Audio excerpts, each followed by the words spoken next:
The Max Kellerman Show on ESPN Radio, ESPN News, the ESPN app, and Sirius XM Channel 80, and on your smart speaker. What's up, nerds? You can reach me at 888-SAY-ESPN, 888-729-3776. The Max Kellerman Show is presented by Progressive Insurance. All guests join us on the Shell Pennzoil Performance Line. We're starting early. Be part of Max Kellerman Nation on the Dr. Pepper call-in line. ESPN Nation is presented by Dr. Pepper. It's official. College football's back, and so is your favorite Dr. Pepper-loving college football town, Fansville. Head to a store near you to treat your inner college football fan to an ice-cold 20-ounce Dr. Pepper today.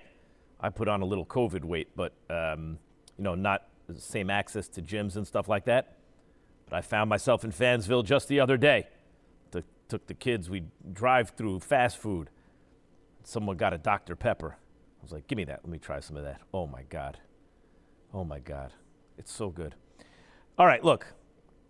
First, it's time for Straight Talk, brought to you by Straight Talk Wireless. So, COVID hits the NFL again. The Atlanta Falcons. Well, okay, quasi-NFL. Are the Falcons still considered in the NFL, Raj? Does anyone know? Have they been, what happens in soccer, Raj? What happens in soccer? In soccer, right? They're relegated. They're relegated. That's right. I don't know about that because I'm a good American sports fan, Raj, so I'm not sure about your soccer-loving ways. But the Atlanta Falcons apparently have not been relegated. They're shutting down their facility. Seriously, multiple positive COVID-19 tests, sources tell ESPN's Adam Schefter. I've heard conflicting reports. I heard one. I heard multiple, then I said, no, it's just one. I'm hearing multiple again. It's putting their game scheduled for Sunday in Minnesota with the Vikings in jeopardy. That game was in jeopardy for the Falcons before COVID, I'll tell you that much. Whoa, they're bad. The Falcons placed Marlon Davidson on the reserve COVID-19 list Tuesday after, according to sources, the rookie defensive lineman tested positive for the virus. Adam Schefter said just earlier today on Get Up that he believes there are 4 positive tests in the most recent round of testing by the Falcons. But since then, I've heard there's only one. And then anyway, it's COVID. This is inevitable. I don't care how much personal responsibility you talk about players taking. It's a numbers game. The virus is everywhere. The federal government's reaction to the virus has been an unmitigated disaster. It's not going to magically go away, in spite of what you may have initially heard. It's not 15 cases going down to none. It was 15 cases going up to a peak about a month ago, a little more than a month ago, 2 months ago, 3 months ago, a peak of 70,000 new cases a day, 70,000. And then it went down about a month ago to about 30,000 cases. We're up over 50 again. 1,000 new cases a day. I think 7 million plus infected with the virus in this country, over 200,000 dead from COVID. This is real. And it's everywhere. It's all over the place. You can take precaution. It doesn't mean that you're not going to get it. Nick Saban has it. It seems to me Stephen A. made this point on First Take today. He's careful. He's fastidious. He's thorough. Still got it. When you wear a mask and you socially distance and you do all that stuff, all you're doing, each piece of behavior lowers the chance that you get it. None of it eliminates it. There's no vaccination, but it lowers the chance. You wear a mask, that's the best thing you can do. Wearing a mask is the number one best thing you can do. That's according to everyone. Every credible source. Wear a mask. Socially distance. It's very good. See people, if you're going to see people outdoors is good, because it's about the amount of kind of cubic volume of space versus the amount of stuff in the air, right? So if someone has it in the spittle, whatever, as they're talking, little particles get into the air, but it's diluted by an enormous space, you're outside, then the amount of virus per cubic, measurement is very low compared to if you're inside, right? So there are things that you can do to lower the chances you get it. None of it eliminates it. And given the size of the NFL, 100 people plus per team when you add the players and the support staff and all that, 32 teams, there are thousands of people involved. Look at the infection rate in this country. Dr. Fauci said recently you want it under, did he say 2% or 1%? I forgot. But then I was reading it could be over 5%, way too high, of the total population. So at any rate, this is bound to happen. It's a numbers game. I don't care how careful the NFL is, this was going to happen. Now, here's the thing. The NBA was almost done with their season. They needed to hit a benchmark of, I think, 72 regular season games for all their local revenue to kick in. So when they got back, they played an extra 7 or 8 games to hit that benchmark, to hit that mark, rather, not benchmark, mark. So they got all their money. They had their cake and they ate it too. And since it was that close to the end of the season, they said, let's call it a day after we get to 72 or 73 games. Well, we're all going to be in a bubble. The players are going to test all the time. They're not going to be able to bring their family in, et cetera, et cetera.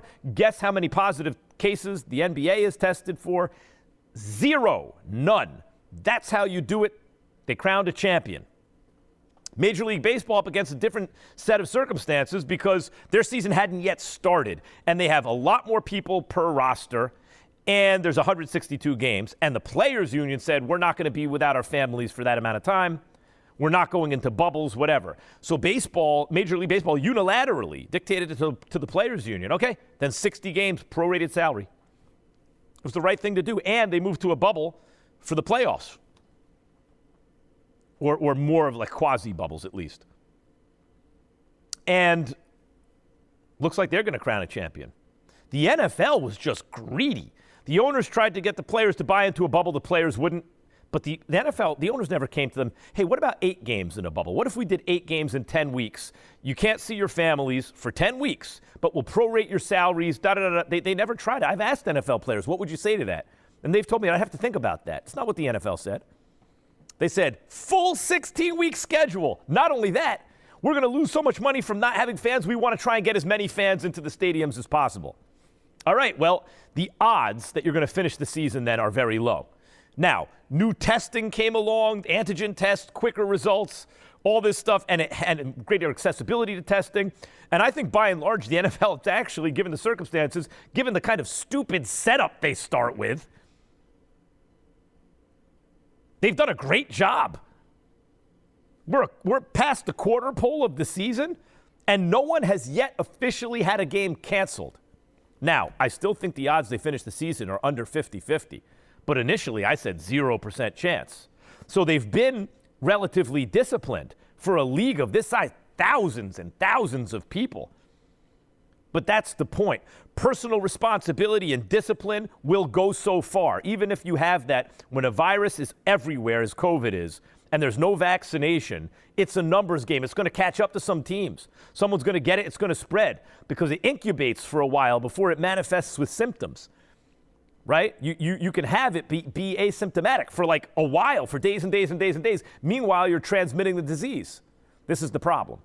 One of them.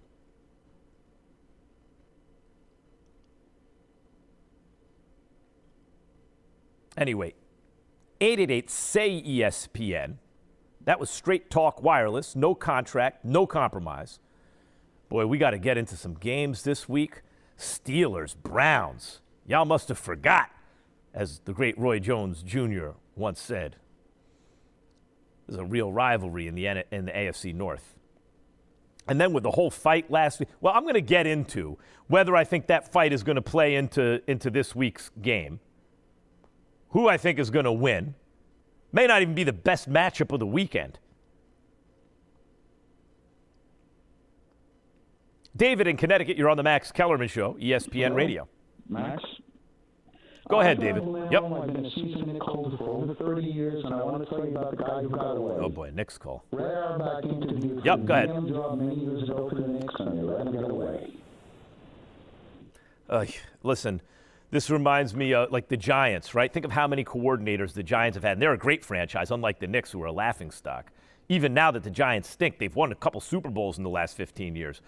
The Giants had Vince Lombardi and Tom Landry as their offensive and defensive coordinators and did not make either head coach. And they went and established the 2 greatest dynasties of the day, first Green Bay and then Dallas. Yeah, I know, Red Auerbach. But listen, Holtzman did a pretty good job. Knicks got a couple championships. It ain't the Celtics, but pretty good. Richard in Manhattan, you're on the Max Kellerman Show, ESPN Radio. Max, let me ask your opinion on this. When Brady called the timeout he didn't have, I heard the following week sportscasters, talk show hosts, laughing about it and saying he pulled a Chris Webber. I find it deplorable that you can laugh at a college kid 30 years ago, 18, 19-year-old kid. I mean, I find that bad. The kid is playing. Listen, Richard, let me tell you something. I'm glad you said what you just said. I always feel very conflicted about talking about college athletes, especially disparagingly, because they're kids. Now, on the one hand, if you're 18 years old and you can vote and you can go off to war and drive a car and do all those things, and you can't drink because insurance companies didn't like all the drunk driving deaths. You can look at the charts. 18-year-olds don't do that very responsibly.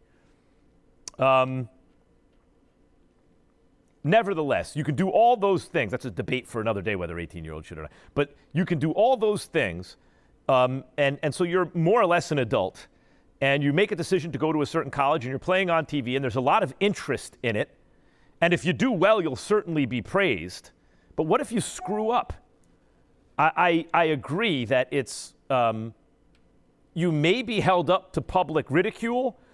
I don't think it's right either. I try to take it easy. I think I usually do, if I don't always. But I don't consciously go at college athletes when they screw up or make a mental error, because though I said all those things, they're quasi-adults and get to make all these choices and have chosen to play on TV. They're not professional athletes. In fact, maybe the fact that they don't get paid should indemnify them against that kind of, or protect them at least against that kind of sports criticism. That said, Chris Webber did screw up. It was a mental error, and everyone remembers it. So it will be referred to, and he's an adult now. He's not 18 anymore.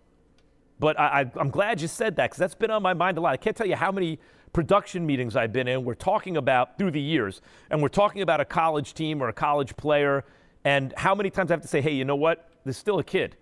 Maybe we shouldn't go, maybe we should ask a different question or approach this differently.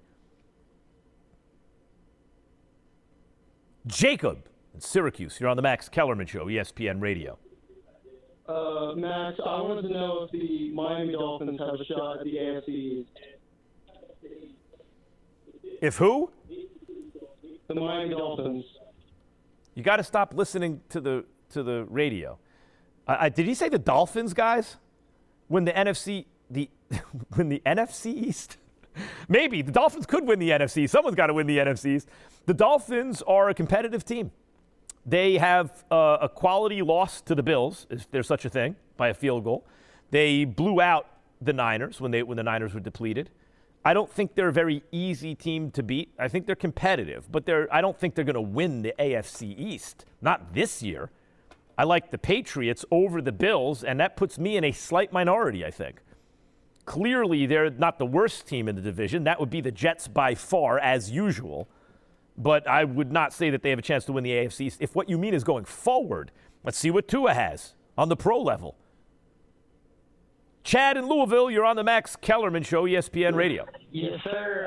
I heard you say that you think it's 50-50 the NFL is going to finish, and I get it to an extent, but I just feel like there's way more of a chance they're going to finish, especially with everything the Titans went through and these clubs just went through and exemplified that they can kind of overcome it. I mean, they had the game the other night with all those positive tests, but I just don't quite understand why you think it's 50-50, especially with the NBA finishing. Well, I'll tell you why. Okay, I hear what you're saying, and I'll tell you why I don't think it's 50-50.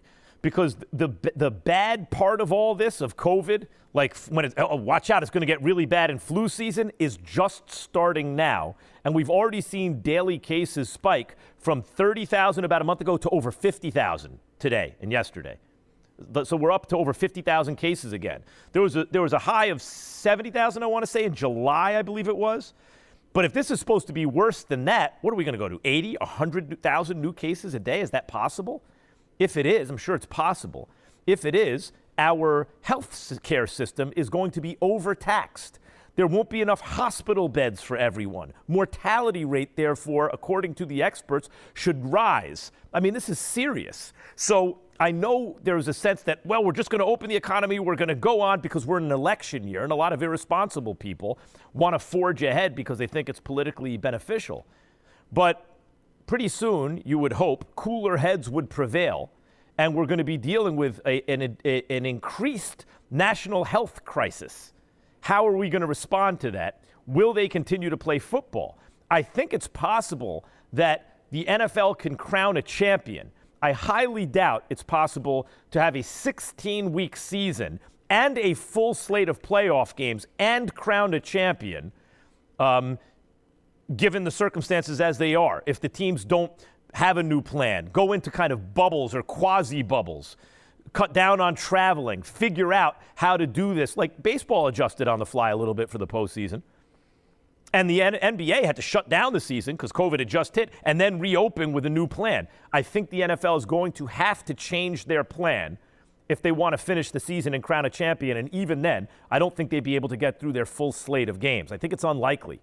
It's news from Max Kellerman Nation. Jacob from Louisville just hit us up on the Dr. Pepper call-in line thinking that the NFL can play all the games and get through the season. Look, the NFL has surprised me so far. I am surprised that past the quarter pole of the season, we haven't had any official cancellations of games. The Steelers had to switch their bye. The Titans and Bills got their game in on a Tuesday. We'll see what happens with the latest stuff going forward. But and I would say this. Even if some teams play 16 games and others play fewer games, and you have to go by winning percentage eventually, something like that would be a major victory for the NFL. That even is unlikely. But if they could do that, if they could just accept some asymmetry when stuff gets bad, see, it's easy to especially in July, July they spiked, but a month ago, so what was that, September, when cases were falling, to think, hey, wait a minute, this is good. We're getting good news every day. Good news, it's falling.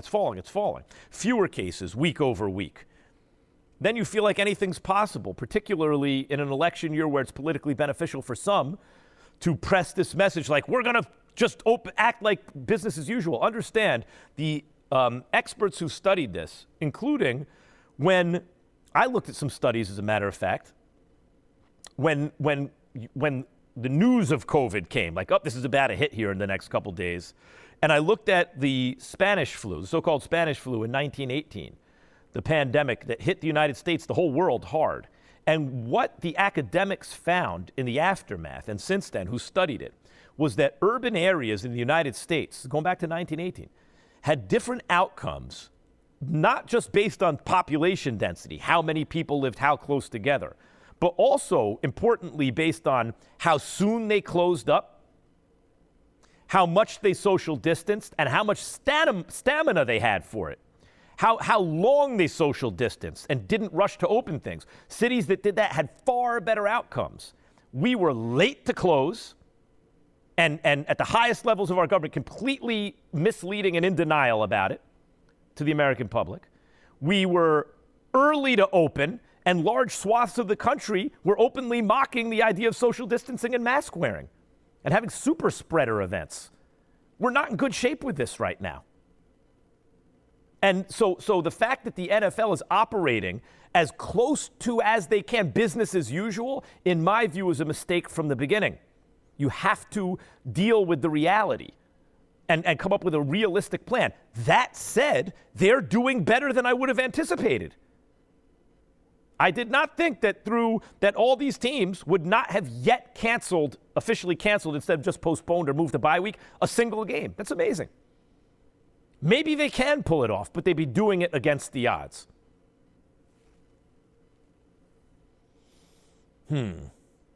See, Raj, look at that. I wanted to show the callers, that the American people, that I was going to get to calls in the first segment. You did two, that's plural. I think you did your thing.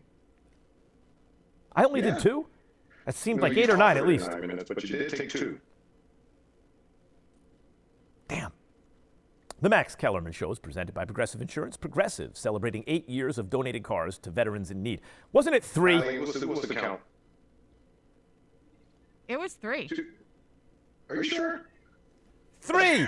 I am the champion of arguing this with Raj.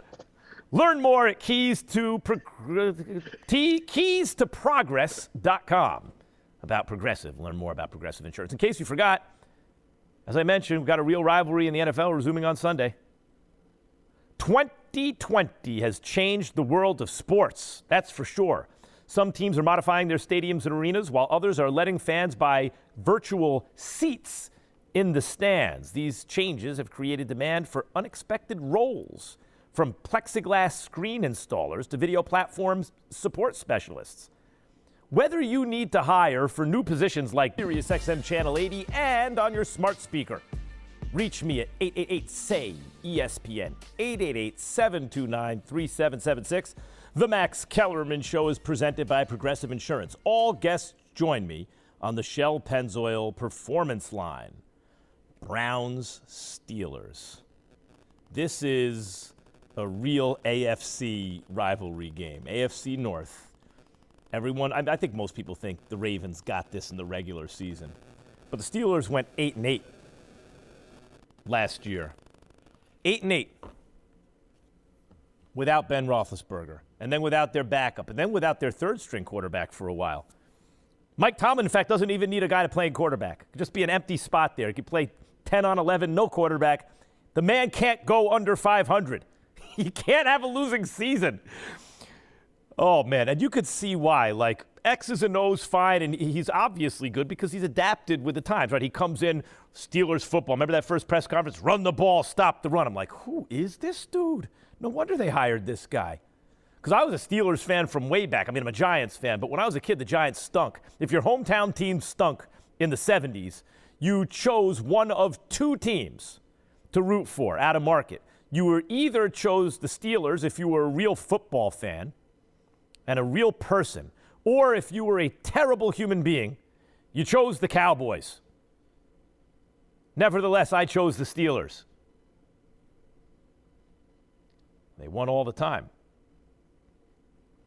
And when Mike Tomlin got up at that podium, they never hire a head coach. Once every million years, they hire a head coach, and that guy stays there forever and wins Super Bowls. So when they hire Tomlin, he's up there going, run the ball, stop the run, Steelers football. I'm like, oh, man, here it goes. And they go from that kind of team, and then the league develops, right? And it's like, no, you got to have basically 5 wideouts running everywhere. And the Steelers went that way. They became a dynamic offensive team. Then they needed the defense to get better. He went that, like, you know, he adjusts over time. All the great ones do. But he also, you can see, gets the best out of his players. Who would, like, Bill Belichick's the greatest coach of all time. In football, it's not even close. But if you were a player and you had to play for a certain coach, who would you choose? And for me, it would be Tomlin. There's something about that dude. He says stuff, I'm like, oh, that's it. I'm all in. Man can't have a losing season. If there was ever an excuse for a losing season, it was last year. It didn't happen. Now he has Ben Roethlisberger back. And Claypool, this kid ain't playing. He's no joke. By the way, Connor's good. They got guys. Not as glamorous as A.B. and Le'Veon Bell, but the Killer Bees never won anything. They never won a Super Bowl. Tomlin won the Super Bowl before he had him, when it was just Roethlisberger. Anyway, here are the Steelers, undefeated, no real quality wins. I mean, a win is a win, but they haven't beaten any good teams. If you look at the teams they've beaten, it's not very impressive so far, but their defenses look good. And they got Roethlisberger back, and he looks good. And they're playing the Browns, the surging Browns, who last year, I was like, look at all this talent. They're going to be Super Bowl contenders. That's right, first year, just like that. I believed in Baker Mayfield. I saw what happened once he got, like, first of all, once Hugh Jackson left, Baker Mayfield was one of the most productive quarterbacks on the second half of last season, of 2 seasons ago. So I'm like, here it comes. But they didn't hire the right coach. It fell apart. They weren't very good. They weren't very bad either, but they weren't very good. They were kind of a low middle of the pack team. then it looks like they got the right coach. Looks like they did. I mean, Minnesota's offense hasn't looked as good this year as it did last year. And the Browns' offense looks a whole lot better. And you heard he's going to do it through the running game, and he has, even down his best back. I mean, Kareem Hunt's no slouch. Pretty good second best back to have on your team. And Baker hasn't looked great, but he's looked good enough. And the Browns are coming off a quality win. This is a great matchup. I'm really looking forward to it. Now, the question is, does what happened last year with the Mason Rudolph-Myles Garrett fight, where Myles Garrett swung Mason Rudolph's helmet at Mason Rudolph's head and was suspended for many games? What was it, 6-game suspension? Cost him a lot of money, a lot of playing time. Is that going to linger? Is that going to carry over? Well, let me say first, did you hear what I said? Myles Garrett swung Mason Rudolph's helmet at him. How did that happen? Well, Myles Garrett took off Mason Rudolph's helmet. But why did it happen? Because Mason Rudolph tried to take off Myles Garrett's helmet. But Myles Garrett had leverage. He was on top of him, and he's a bigger, stronger guy. So Mason Rudolph was unsuccessful in his attempt to take off Myles Garrett's helmet. Myles Garrett was successful taking off Mason Rudolph's. But for Mason Rudolph to be close enough, while Myles Garrett's being pushed back by Mason Rudolph's teammates, why was Mason Rudolph close enough to have anything swung at his head? Because he was pursuing Myles Garrett. Mason Rudolph started the fight, escalated the fight when he tried to take off Myles Garrett's helmet, pursued Myles Garrett, further continuing the fight, and Myles Garrett was the one suspended for a lot of time. Now, he should have been, and probably Mason Rudolph should have been too, gotten a bigger punishment than he did. At any rate, and by the way, everyone's like, he could have killed him with his helmet. Okay, does the result matter? Yes. If he would have hit him, he kind of did hit him. Nothing happened. He was all right. Not that anyone should ever swing a helmet at anyone else's head. But probably, for example, if I was in a fight with a guy bigger than me, I started the fight with him. I then escalated the fight, like I picked up an object to hit him with. If he then picked up an object and I continued to pursue the fight, when I woke up, I don't know if people would feel very sorry for me. So is there going to be bad blood? Is this going to continue? Well, why would it from the Steelers' point of view? The Steelers won that exchange.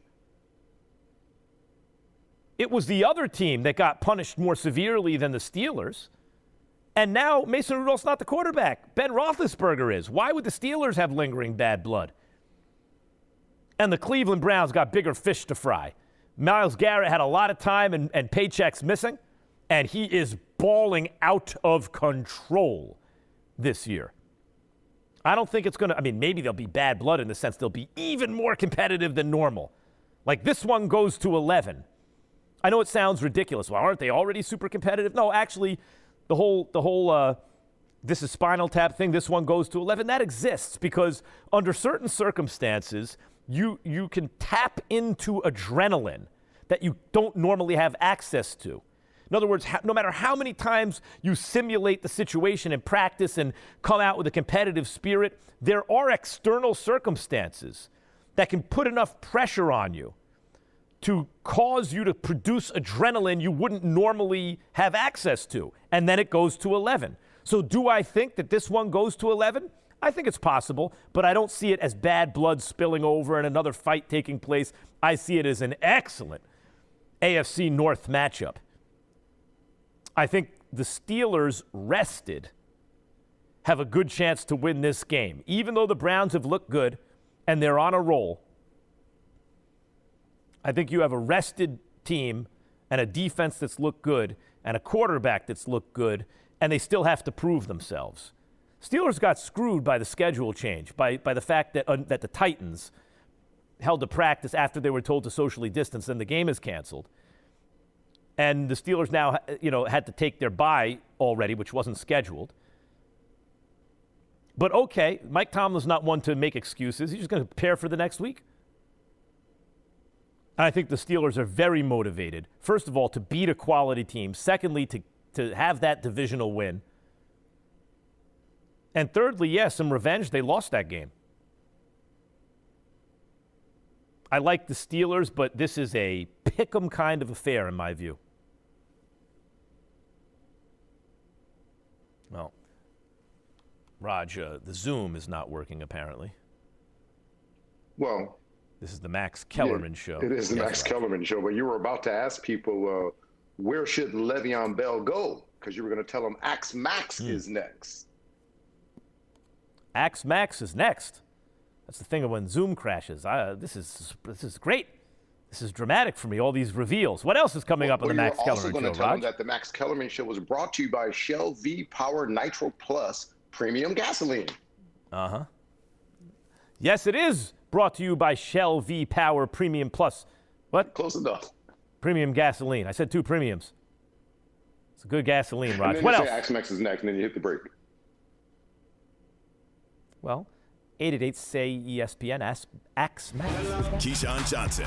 App at SiriusXM Channel 80 and on your smart speaker. Reach me at 1-888-SAY-ESPN, 1-888-729-3776. The Max Kellerman Show is presented by Progressive Insurance. Quoting home insurance just got easier with Progressive's Home Quote Explorer. Quote and buy all online at progressive.com. Axe Max. Now we pause for, oh, there we go. Axe. I didn't even hear the axe. There we go. I don't know. Someone's getting smacked there with an axe. Whoosh. Max, what's that all about? Oh, Malik in North Carolina. You're on the Max Kellerman Show, ESPN Radio. Okay.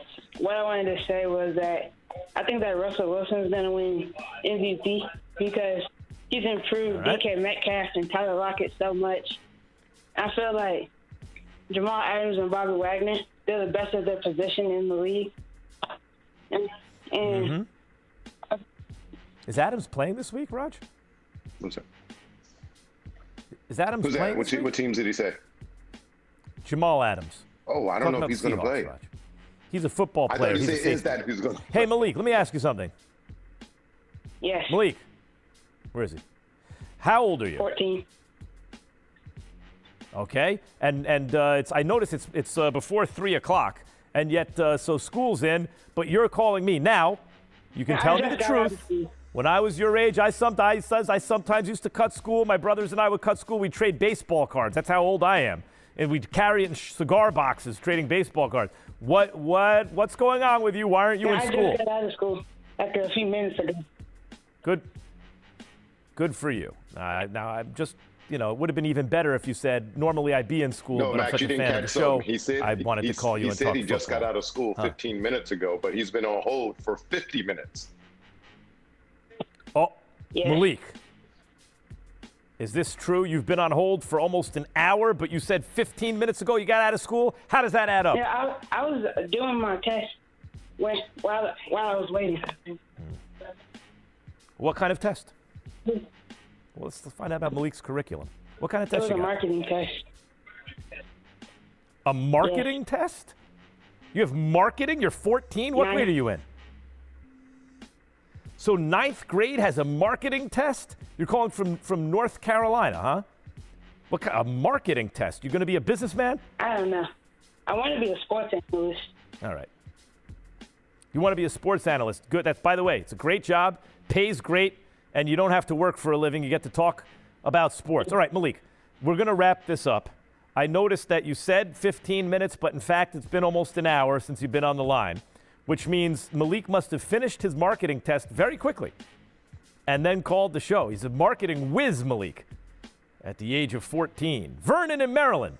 You're on the Max Kellerman Show, ESPN Radio. Vernon in Maryland. Well, this is a scintillating call, Raj. I'm glad we have all the callers ready to talk on here on Axe Max. I'm going to axe Vernon now. Now you can play that whoosh sound. Ben in Georgia, you're on the Max Kellerman Show, ESPN Radio. Hey, Max, I really appreciate you being willing to look at both sides of the coin with COVID with the NFL. I just moved to Georgia from Oregon, 2 states that are handling the COVID situation completely differently. But a lot of my friends work in the medical field, and they've been concerned about the number of tests that NFL is taking up. Yes, they're testing negative, but taking those away from people that actually need the tests before surgeries and other things like that. Yeah, that's interesting. I was under the impression that tests were so widely available now that it wasn't the same kind of ethical question it was months ago. Then again, when this thing started, there weren't 50,000 new cases a day. So I suppose even if the tests have proliferated, even if there are more of them and they're more accessible to people, they're in greater demand. The Max Kellerman Show on ESPN Radio, ESPN News, the ESPN app, and SiriusXM Channel 80. And on your smart speaker, reach me at 1-888-SAY-ESPN, 888-729-3776. The Max Kellerman Show is presented by Progressive Insurance. All guests join us on the Shell Pennzoil Performance Line. Can the NFL survive the latest COVID-positive test? The Atlanta Falcons are shutting down their facility. At least one, but maybe multiple positive tests. Adam Schefter reported this morning on Get Up. Marlon Davidson is on the reserve COVID-19 list Tuesday. The Falcons' Marlon Davidson. According to sources, the rookie defensive lineman tested positive for the COVID-19 virus. 888-SAY-ESPN. I'm going to take some more calls this segment, Raj. I like those calls. I liked Malik, the 14-year-old who's for some reason taking a marketing class in high school. Yeah, I think he has a future. I think he has a future at ESPN. Perhaps he can market the show. Not that our guys aren't doing a good job, but you know what I mean. Straight up lied on the air. Said he was finished school 15 minutes ago, but you snitched on him. You should have called in on the snitch line. 1-800 Max Kellerman snitch line, indeed. 1-800 Max Kellerman snitch line. He'd been waiting for 50 minutes, not 15 minutes. Must have knocked out that marketing test pretty quick. Why are they giving marketing to 14-year-olds? Why not? They need to be reading literature and stuff. Sure, that's a class too. You got to break up the day, man. Break it up a little bit, right? All right. You know what? I want to take a call, Raj. By the way, a lot of stuff going on tomorrow, gearing up really for the Saturday Lomachenko-Lopez fight. It's a big fight in 2020, boy.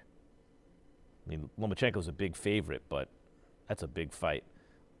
Teofimo Lopez was devastating when he won the title. He's undefeated. He's got real hand speed, real punching power, and a great kid, by the way. Teofimo is a brutal guy in the ring, but a great kid, really a great kid. A great kid. He's all grown up and married, but wears his heart on his sleeve, wants to be great, and is not afraid to get in with a guy who a lot of people think is the best pound-for-pound fighter in the world. So we're gearing up for that. The NFL they haven't canceled the game yet. They've only postponed games. Now, I expect, Raj, I said there was a 0% chance that they finish the season because at the time, especially before the season started, when they couldn't convince the players to go into a bubble, and when they refused to cut the season short, like it was going to be 16 full games, even the NBA cut it short, and they were almost done with their season. No bubble, no cutting the season short, and they wanted fans in the stands. The NFL owners are just greedy. They're just greedy. There's an expression on Wall Street, bulls and bears make money and pigs get slaughtered. Don't be a pig. You know, I understand they want to cut their losses. They don't want to, we're not going to have fans, we're going to lose money. But if you overreach, you wind up with nothing.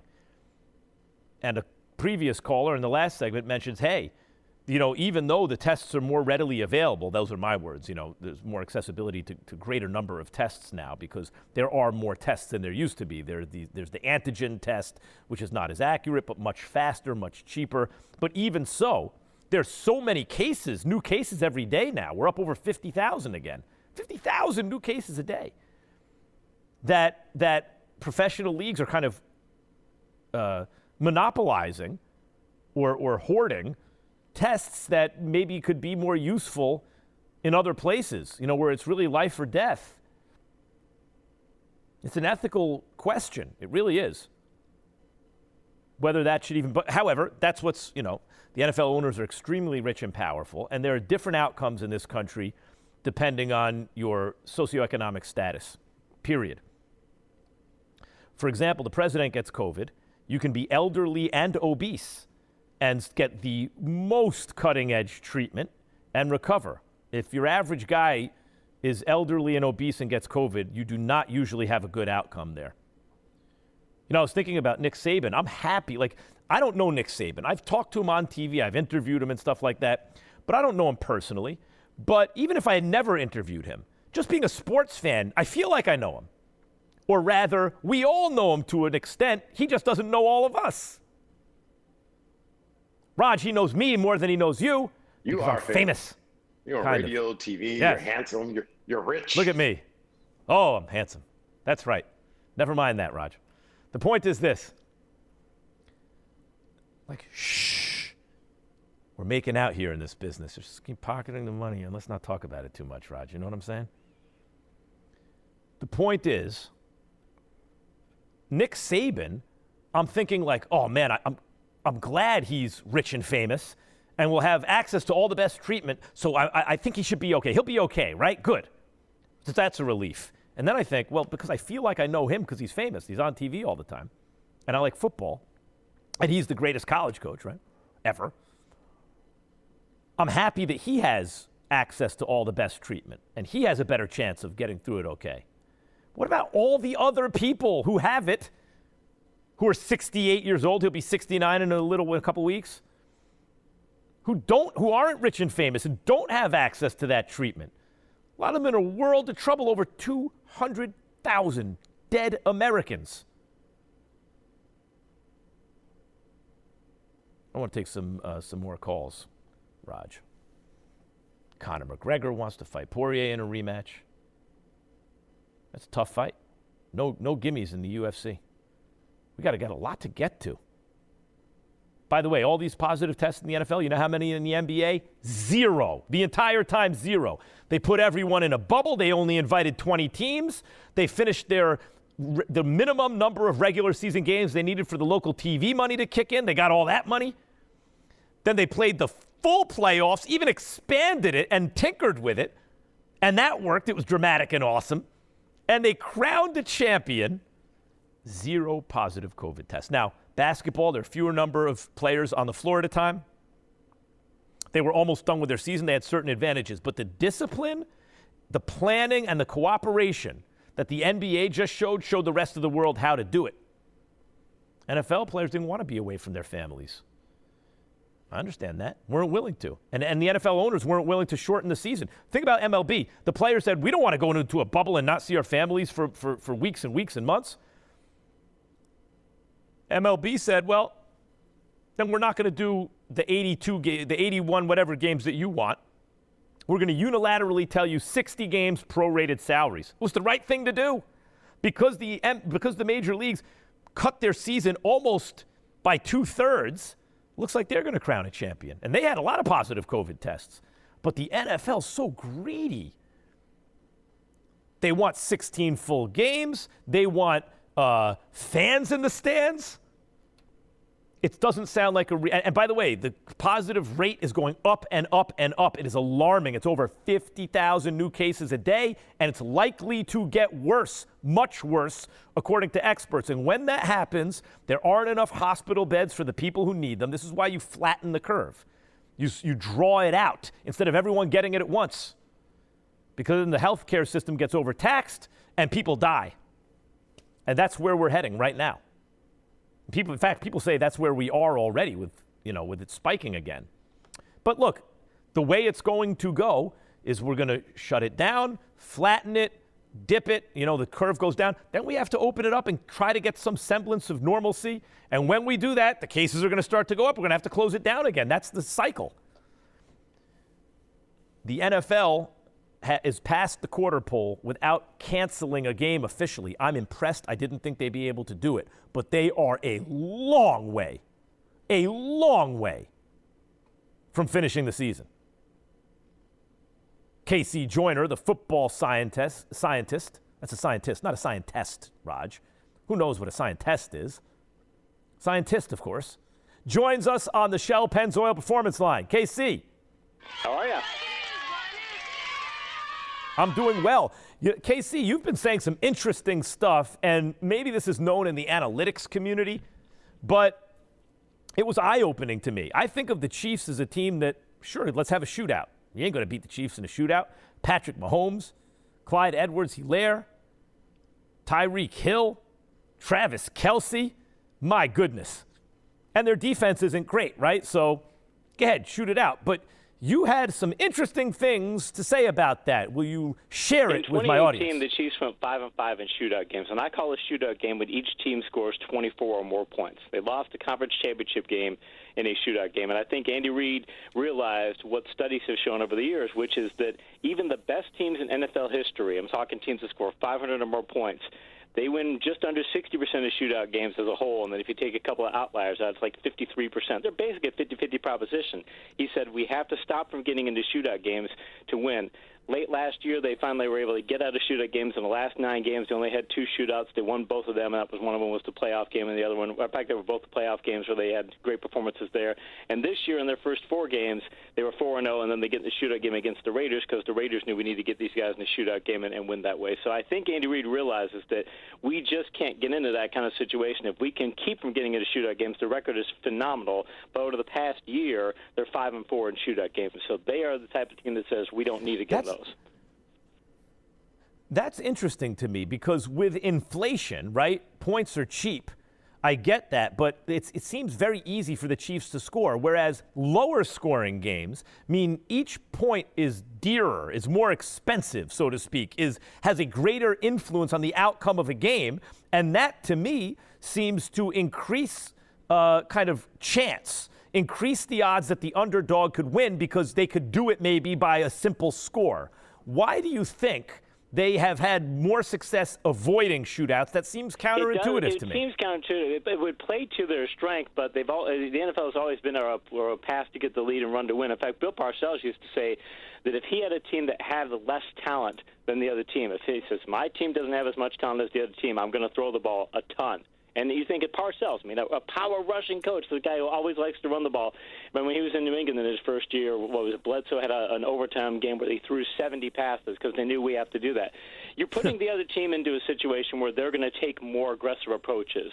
And if you're better on offense than they are, then you want them to take lesser aggressive approaches because you're going to be better on offense than they are. But if you're both taking high aggressive approaches, if you're in that kind of situation, the other team can start closing the gap because they can hit some of the big plays that they might not try in a lower scoring game. Well, that seems to me to suggest more teams should be more aggressive. Right? Like, it's interesting. It would seem like I would think I want a lower scoring game, but I get you, especially if you can get a PI call just by a lot of times you just take those shots down the field and something good can happen. And if you the old saying, right, even if you throw an interception, it's like a punt.